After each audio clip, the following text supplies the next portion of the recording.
একটা ডিম থেকে কিভাবে জন্ম নেয় রঙিন প্রজাপতি, এই রহস্যের পিছনে লুকিয়ে আছে এক আশ্চর্য ইতিহাস।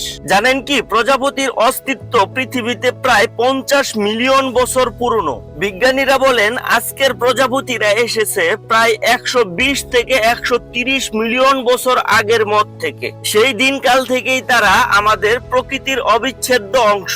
এদের জীবনচক্র 4টি ধাপে সম্পন্ন হয়। প্রথম ধাপে স্ত্রী প্রজাপতি পাতার নিচে ছোট ছোট ডিম পারে। এই ডিমের মধ্যে থাকে নতুন প্রাণের বীজ। দ্বিতীয় ধাপে ডিম ফুটে বেরিয়ে আসে ক্ষুধার্ত শুঁয়োপোকা। তার একটাই কাজ, শুধু খাওয়া আর বড় হওয়া। এই ধাপে সে কয়েকবার খোলস পাল্টায়। এরপর শুঁয়োপোকা নিজেকে গুটিয়ে নেয় এক শক্ত খোলসের মধ্যে। এটাই শুঁয়োপোকা, বাইরে শান্ত থাকলেও ভেতরে চলে এক অবিশ্বাস্য রূপান্তর। চতুর্থ ধাপ এবং শেষ ধাপ, অবশেষে গুটি ফেটে বেরিয়ে আসে এক সম্পূর্ণ নতুন ঝলমলে প্রজাপতি। এ যেন এক জাদুকরী পুনর্জন্ম।